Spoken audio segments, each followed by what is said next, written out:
Hello friends, इस video में हम जानेंगे पेंसिल टूल्स कितने तरह के हैं ड्राइंग टूल्स की कैटेगरी में। तो सबसे पहले हमने जो लास्ट वीडियो में देखा था फ्री हैंड टूल। इस फ्री हैंड टूल की हेल्प से हम फ्रीक्वेंटली लाइन ड्रॉ कर सकते हैं, लाइन की प्रॉपर्टी चेंज कर सकते हैं। Properties in the sense width, height और colour, style, arrowheads, closing, open nodes and smoothness. ये हमने लाइन की प्रॉपर्टी के बारे में जाना था। नेक्स्ट इसमें जो है लाइन टूल के अंदर हमें नेक्स्ट टूल है 2 पॉइंट टूल। 2 पॉइंट के आधार पर लाइन ड्रॉ करना। सपोज कीजिए हमारे पास कोई ऐसा शेप बना हुआ है, इन दोनों शेप्स को आपस में, जैसे मैं इसको डुप्लीकेट कर देता हूँ प्लस करते हुए, शॉर्टकट की यूज करते हुए, एक बड़ा और एक छोटा सर्कल रखते हैं। 2 पॉइंट टूल हमें हेल्प करता है 2 पॉइंट के आधार पर। जैसे हमारे पास पहला पॉइंट यहाँ है, इस सर्कल के चारों तरफ हम इसको ले सकते हैं। दूसरा पॉइंट मैंने इस सर्कल को यहाँ स्नैपिंग करा दिया। तो 2 पॉइंट के अकॉर्डिंग लाइन ड्रॉ करनी हो, ऐसा अगर कोई शेप हमें बनाना हो तो हम इस 2 पॉइंट लाइन टूल की हेल्प से ये काम कर सकते हैं। 2 पॉइंट लाइन टूल के अंदर ये प्रॉपर्टी इसकी दिखा रहा है। 2 पॉइंट लाइन टूल 2 पॉइंट हमें बताने होंगे। दूसरा है इसमें परपेंडिकुलर, उस ऑब्जेक्ट के चारों तरफ ये रन करेगा, मूव करेगा लाइन को। जैसे मैं यहाँ से ऑप्शन चेंज करता हूँ और जैसे ही मैं यहाँ पे सेलेक्ट करता हूँ कि भाई यहाँ से मुझे कोई लाइन ड्रॉ करनी है, देखिए ये इसके साथ साथ चलेगा। तो यहाँ से कहाँ तक लेना है वहाँ तक मैं इसको ऐसे ड्रॉ कर सकता हूँ। ये इस 2 पॉइंट लाइन टूल का रोल है। दूसरा इसमें जो है 2 पॉइंट लाइन में थर्ड ऑप्शन जो है वो है टेंजेंशनल, 2 टेंजेंट के अकॉर्डिंगली। तो हमारे पास जैसे टेंजेंट ये भी है, एक मैं टेंजेंट बना लेता हूँ फ्री हैंड टूल से। कुछ इस प्रकार से 2 टेंजेंट बनाए मैंने। इन 2 टेंजेंट के according 2 point line start to end मुझे फिनिश करना है। तो मैं यहाँ से टेंजेंशनल लाइन लूंगा और 2 एंड पॉइंट इसको दिखा दूंगा। पहला पॉइंट हो गया लास्ट में जो हमने छोड़ा वो, और दूसरा पॉइंट हमारा ये, लाइक दिस। इस पॉइंट से इस पॉइंट, यहाँ से ये 2 पॉइंट, इधर से जो भी एक एंगल बनाते हुए, टेंजेंट बनाते हुए हम लाइन ड्रॉ करना चाहे तो ऐसे लाइन ड्रॉ कर सकते हैं। तो ये होता है 2 पॉइंट लाइन टूल का रोल। यहाँ से लेके यहाँ तक बनाया, यहाँ से लेके यहाँ तक बनाया। तो ये है लाइन टूल में, ड्राइंग टूल की कैटेगरी में 2 पॉइंट लाइन टूल का मतलब। नेक्स्ट है Bezier tool. Friends, Bezier tool बहुत ही इंपॉर्टेंट टूल है। इस टूल की हेल्प से हम पॉइंट आउट करके एंकर पॉइंट्स को जनरेट करते हुए लाइंस बना सकते हैं। और ये टूल काम आता है क्रिएटिव लोगो बनाने में, उसको शेप देने में, कर्व देने में। तो उसके लिए हम पहले बेजियर टूल से कुछ पॉइंट्स हम मेंशन करेंगे, पहला, दूसरा, तीसरा, ऐसे मैंने जैसे सपोज कीजिए 3 पॉइंट मैंने मेंशन कर दिए। अब इस लाइन टूल को एक अच्छा रूप देने के लिए, एक कर्वी रूप देने के लिए शेप टूल हमें यूज करना होगा। शेप टूल का काम है जो भी नोड्स बने हैं, एंकर पॉइंट्स बने हैं, उन एंकर पॉइंट्स में कर्वनेस या स्ट्रेटनेस अप्लाई करना, एंकर पॉइंट्स को इंक्रीज करना, डिक्रीज करना, या कुछ एंकर पॉइंट डिलीट करना, कस्पिंग करना। दोनों एंकर पॉइंट्स के बीच के जो डायरेक्शन हैंडल्स होते हैं, उन डायरेक्शन हैंडल्स को आपस की लिंकिंग फिनिश करना, खत्म करना। तो मैं यहाँ से नोड सेलेक्ट करता हूँ शेप टूल की हेल्प से। इस शेप टूल की हेल्प से हमने लाइन के तीनों nodes, starting, ending and mid, तीनों नोड्स मैंने सेलेक्ट किए। देखिए प्रॉपर्टी बार इसकी बिल्कुल चेंज हो जाएगी। जो मैंने पिछले वीडियो में बताया था आपको कि जो डिफॉल्ट प्रॉपर्टीज है मूव से लेकर के फ्लिप तक, वो प्रॉपर्टीज नहीं आएंगी। अब सारी प्रॉपर्टीज चेंज हो गई हैं एज पर shape tool. Shape tool friends, यहाँ पे सेकंड नंबर टूल मिलेगा आपको पिक टूल के नीचे। इसका शॉर्टकट है F10 और इसमें इसे इंडिकेट भी करता है एज आइकन। लाइन का एक एंकर पॉइंट शो कर रहा है। तो इन एंकर पॉइंट्स में हम कर्वनेस अप्लाई कर सकते हैं, इन एंकर पॉइंट्स को बढ़ा सकते हैं। मैं बेसिकली इनको कहता हूँ नोड्स कहता हूँ, है ये एंकर पॉइंट्स, ठीक है। तो भाई मैं इसमें चाहता हूँ कि थोड़ा कर्व अप्लाई हो जाए। हमने स्ट्रेट लाइन बनाया है बेजियर कर्व की, बेजियर टूल की हेल्प से। तो कर्व के लिए प्रॉपर्टी बार में ये दे रखा है कन्वर्ट टू कर्व।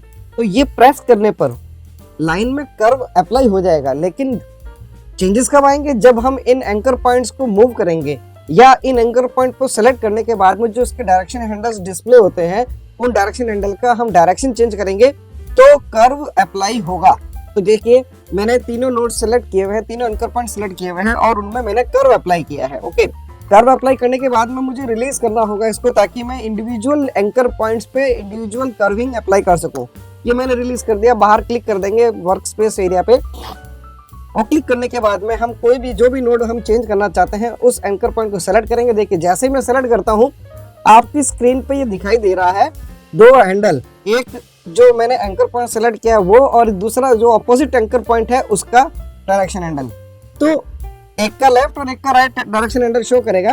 तो यहाँ से मैं इन डायरेक्शन हैंडल की हेल्प से कर्व चेंज कर सकता हूँ। देखिए दोनों को मैं सेम डायरेक्शन में कर देता हूँ, फिर आता हूँ ऊपर की तरफ, यहाँ से मैं इसको कर्व ऐसे लेता हूँ।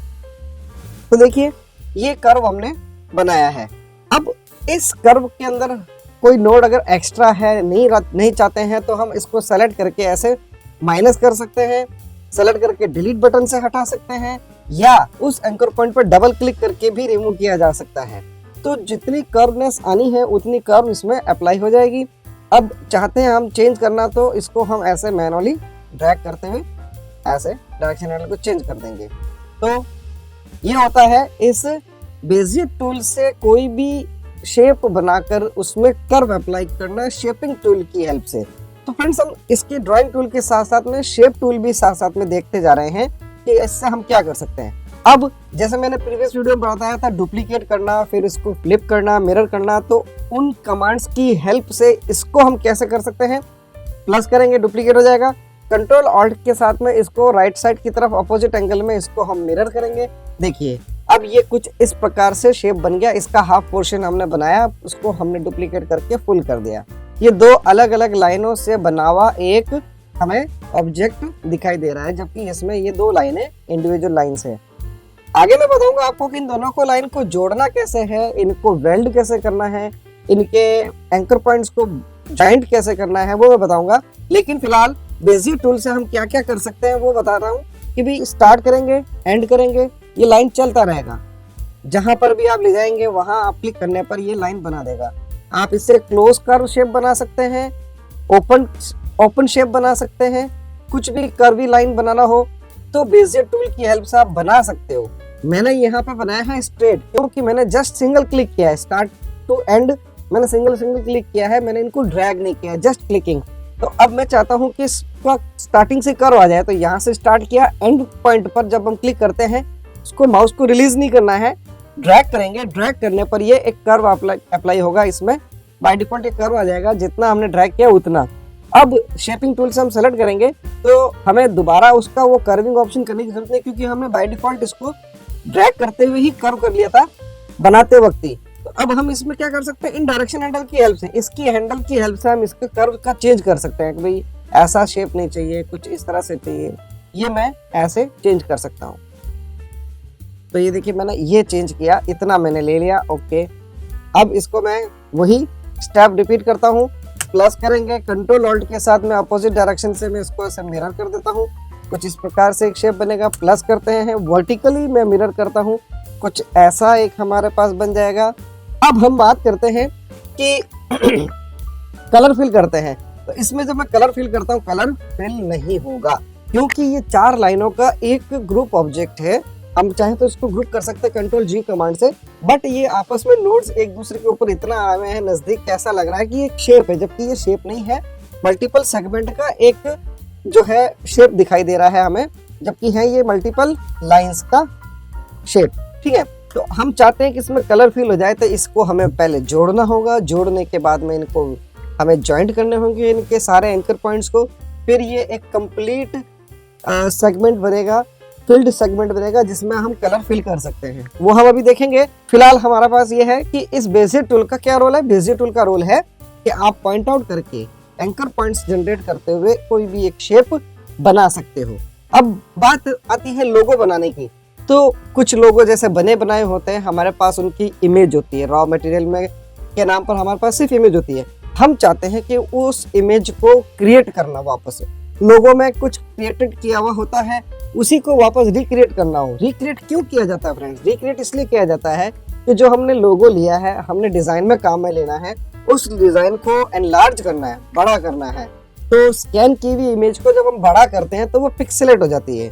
तो पिक्सेलेट ना हो, कंपनी का लोगो है, इंपॉर्टेंट चीज है जो कि रिप्रेजेंट करता है कंपनी के थीम को, आइडिया को, कंपनी के प्रेजेंटेशन को जो है प्रेजेंट करता है, तो वो सबसे बेटर उसका रिजल्ट होना चाहिए। तो उसके लिए हमें उसको रिक्रिएट करना पड़ता है।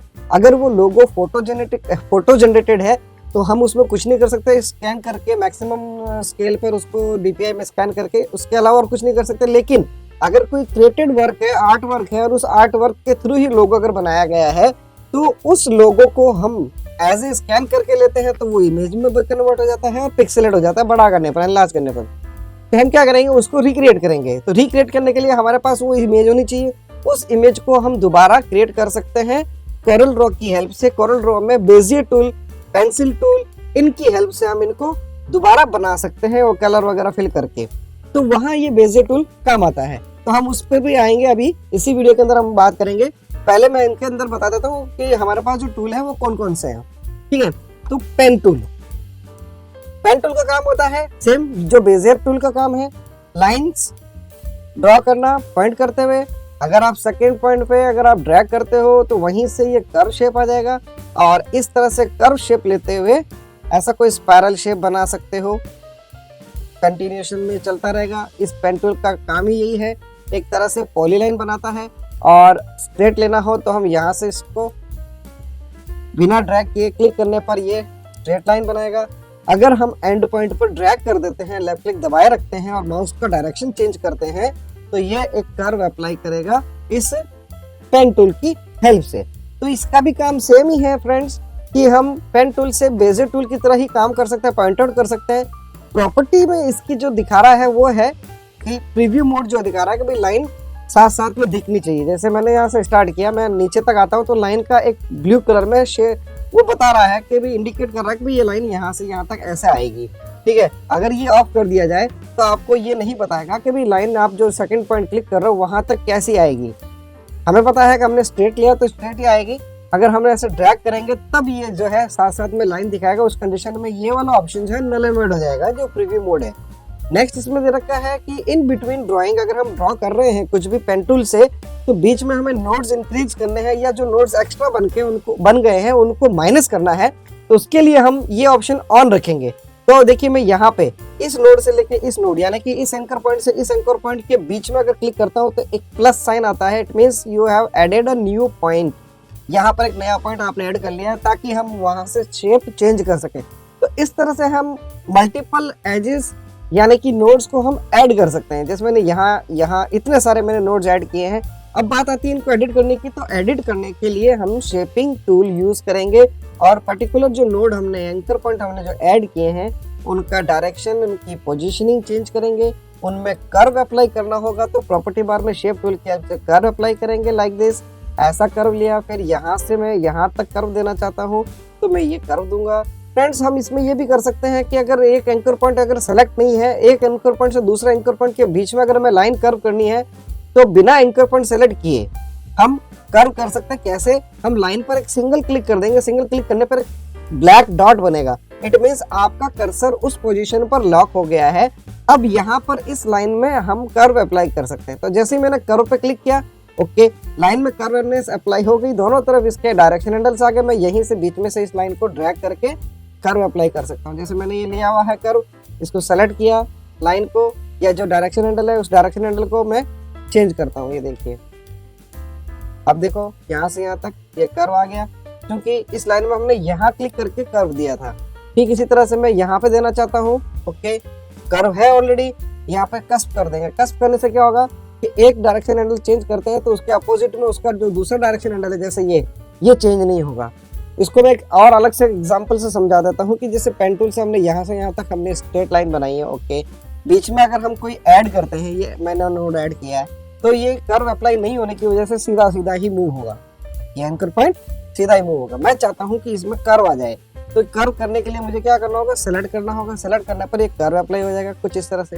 अब यहाँ चेंज कर रहे हैं तो इसके अपोजिट में तो डायरेक्शन हैंडल नहीं है, तो कुछ चेंजेस नहीं होगा। मैंने यहाँ मैन्युअली डबल क्लिक किया तो भी आप एक एंकर पॉइंट ऐड कर सकते हो। डबल क्लिक करने के बाद में मैंने यहाँ पे इसको कर्व दिया यहाँ से यहाँ तक, तो ये कर्व अप्लाई हो जाएगा। ठीक इसी तरह से ये कर्व को हम ऐसे चेंज कर सकते हैं।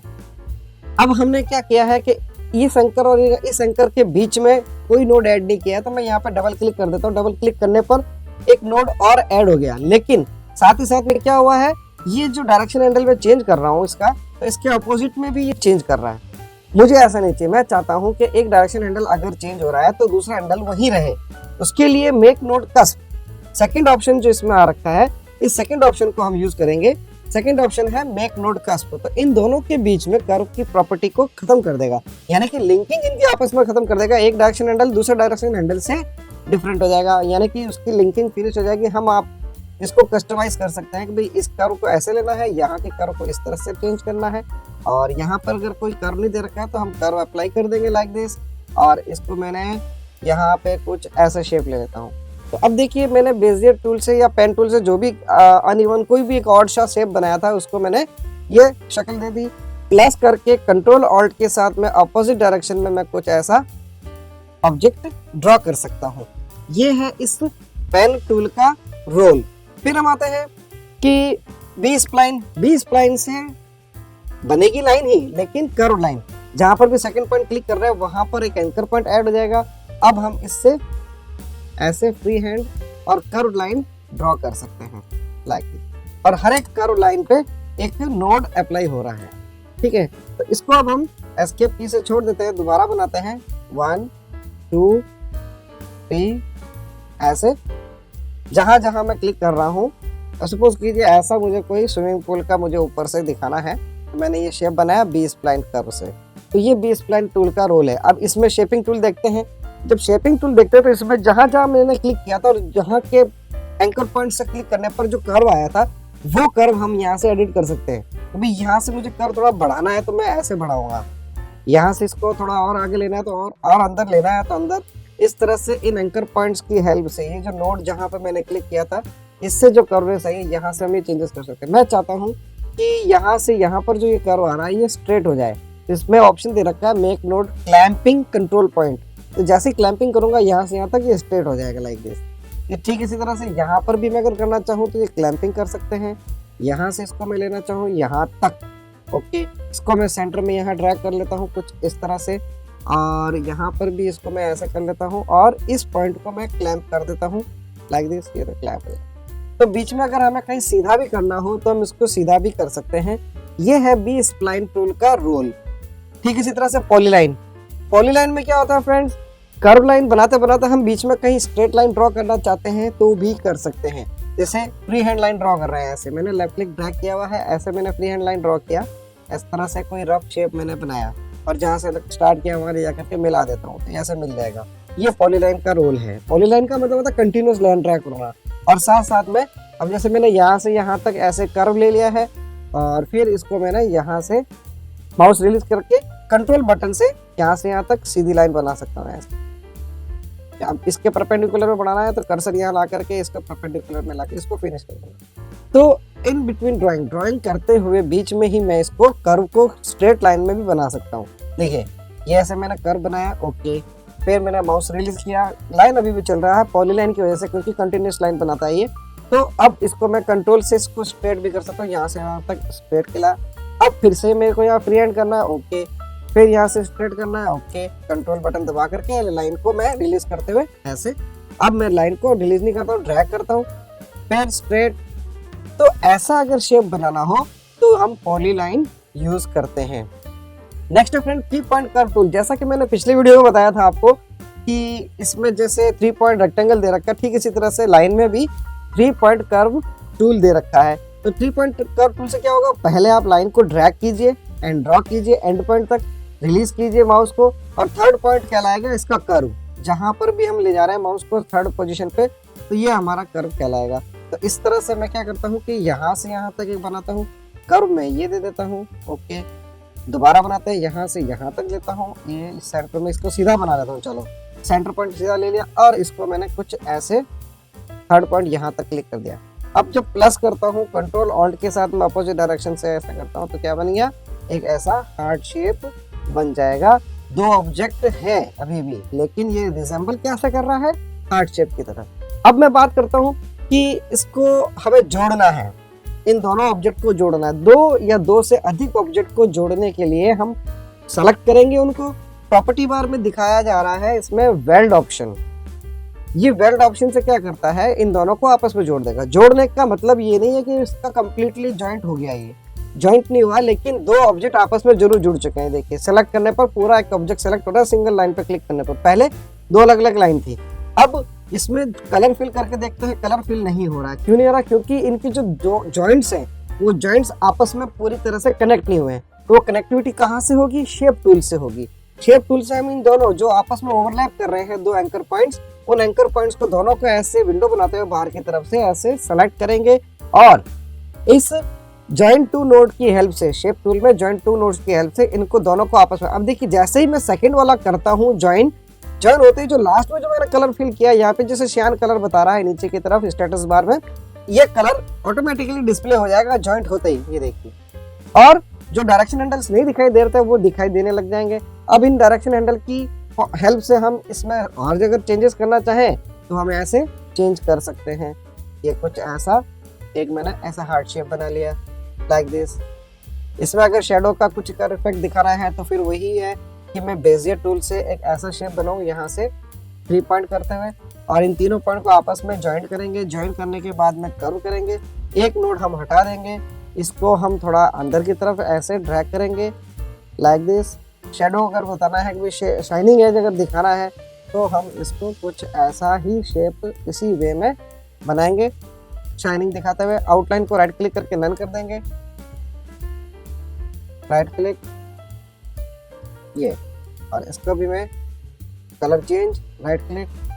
अब हमने देखिए कैसे दिखाई दे रहा है, ये कुछ ऐसा शाइनिंग एज। शाइनिंग एज अगर ज़्यादा बड़ा हो जाए तो इसको आप थोड़ा शिफ्ट के साथ करके छोटा कर लीजिए। ऐसा हम यहाँ ऊपर की तरफ भी दिखा सकते हैं। मैं क्या करता हूँ, Ctrl+C Ctrl+V करके पेस्ट कर लेता हूँ, या मैं प्लस भी कर सकता था, इसको मैंने यहाँ लगा लिया। अब आप देखिए ये क्लिप आर्ट बन गया हार्ट शेप का शाइन एजेस के साथ में। ये होता है वेल्ड का रोल। वेल्ड कैसे किया मैंने, ये दो ऑब्जेक्ट है, इन दोनों को आपस में सेलेक्ट करके हम ऐसे वेल्ड कर सकते हैं। इस तरह से वेल्ड करना होता है। दो अगर इंडिविजुअल लाइंस हैं, जैसे फ्री हैंड लाइन ले लेता हूँ मैं, यहाँ से फ्री हैंड लिया, एक ये बनाया एक ये बनाया, इन दोनों को इन्हीं जगह पर रहते हुए आपस में मैं वेल्ड कर सकता हूँ। ये से कहते हैं वेल्ड करना। शेपिंग टूल की हेल्प से इन दोनों नोड को आपस में सेलेक्ट करके ज्वाइन कर लेता हूँ। सेंटर पॉइंट पे आकर एक जगह पे सेंटर पॉइंट पे आकर के ये दोनों आपस में ज्वाइंट हो जाएंगे लाइक दिस। और फिर हम इसमें आप कलर फिल कर सकते हैं। ये होता है लाइन टूल के बारे में और इनकी वेरियस प्रॉपर्टीज के बारे में कि हम इससे कैसे क्या चीज बना सकते हैं। तो जैसे हमने हार्ट शेप बनाया, इस तरह से ये बनाया, ग्राफ ऑब्जेक्ट बनाया, कुछ भी बना सकते हैं। ये इनका रोल है। वेल्ड कमांड हमने इसमें किया है। लाइन टूल्स के हमने जो वेरियस जो लाइंस है प्रॉपर्टीज है वो किया है। तो ऐसे हम इनकी हेल्प से ये बना सकते हैं। इसको अगर हम ग्रुप कर, जैसे मैंने ग्रुप कर दिया, मैं अनग्रुप करके और भी अगर शाइनिंग एजेस मुझे ऐड करना है तो मैं और कर सकता हूँ। ऐसे रोटेट कर सकता हूँ। इसको अपोजिट एंगल में लगाना है तो इसको अपोजिट कर देता हूँ ऐसे, और मूव कर देता हूँ सेलेक्ट करते हुए, ये यहाँ लगा लेता हूँ। ठीक है, तो अब देखिए इस तरह से हम इसमें लोगो बना सकते हैं, क्लिप आर्ट बना सकते हैं। रही बात अब क्लिप आर्ट, कोई लोगो बनाना है तो हमारे पास होना चाहिए। इंपोर्ट करते हैं कोई भी इमेज को और हम लोगो बनाना चाहें तो उसको पीछे बैक साइड में प्लेस करेंगे। अब सपोज कीजिए मुझे इसका फेस बनाना है तो मैंने इसको पीछे प्लेस किया हुआ है। बेजियर टूल से मैं यहाँ पे इसका फेस का ये कटआउट के लिए मैं क्या करता हूँ, कुछ पॉइंट्स, एंकर पॉइंट्स ऐड कर लेता हूँ कि यहाँ से यहाँ तक इसका स्किन एरिया बना लेता हूँ मैं। तो ये मैंने बनाया, ओके ठीक है, डन। शेपिंग टूल से इनके सारे नोड्स को हम क्या करेंगे, कर्व करेंगे। कर्व करने के बाद में आउटलाइन का कलर चेंज करना तो कलर चेंज कर सकते हैं राइट क्लिक करके, ताकि हमें दिखाई दे। यहाँ मैंने इसको ड्रैग किया, ओके, इस तरह से मैंने इसको ड्रैग करते हुए कर्व दे दिया। तो ये कर्व हमने कब किया, शेपिंग टूल को सेलेक्ट करके इनके एंकर पॉइंट्स में कर्व की प्रॉपर्टी अप्लाई की। हमने क्या किया था, बेजियर टूल से इसको बनाया था। अब बेजियर टूल से बनाने के बाद में इनके जो एंकर पॉइंट्स जनरेट हुए हैं क्लिक करने पर, उसमें हमने क्या किया है, कर्व अप्लाई किया है। बेजियर टूल में शेपिंग टूल की हेल्प से कर्व अप्लाई किया है और डायरेक्शन हैंडल की हेल्प से कर्विंग में हमने चेंजेस लाए हैं, जिससे कि वैसा ही एक कटआउट टाइप बन जाए। ये मैंने बेजियर टूल से रफ कटआउट बनाया था, इसको कर्व देते हुए मैंने ये चेंजेस किए। अब जैसे यहाँ पर भी एक कर्व है तो इसको मैं डायरेक्शन हैंडल से की हेल्प से कर लेता हूँ। यहाँ पर जो कर्व आ रखा है इसको मैं यहाँ नीचे की तरफ ले आता हूँ लाइक दिस। ऐसे हम ड्रैग करते हुए इन डायरेक्शन हैंडल की हेल्प से वैसा ही शेप वापस बना जाता है। मान लीजिए हमारा ये लोगो ही है हम इसको बना रहे हैं। अगर हम कोई कार्टून कैरेक्टर भी बनाना चाहें और उसमें वो इमेज का फॉर्मेट में अगर हमारे पास है, लाइन आर्ट के फॉर्मेट में नहीं है, तो भी हम बेजियर टूल, इस बेजियर टूल की जगह मैं पेन टूल भी ले सकता था फ्रेंड्स। तो ये देखिए कुछ ये इस तरह से शेप बन जाएगा जो वैसा हमने इमेज में देखा है। तो ये होता है कोई भी लोगो पीछे रख करके ट्रेस करना बेजियर टूल से, पेन टूल से। इन दोनों टूल की हेल्प से आप ये काम बड़ी ही आसानी से कर सकते हैं। तो फ्रेंड्स देखा ड्राइंग टूल की, पेंसिल टूल के बारे में। ये था हमारा इस वीडियो का session. Thank you for this video. Thank you.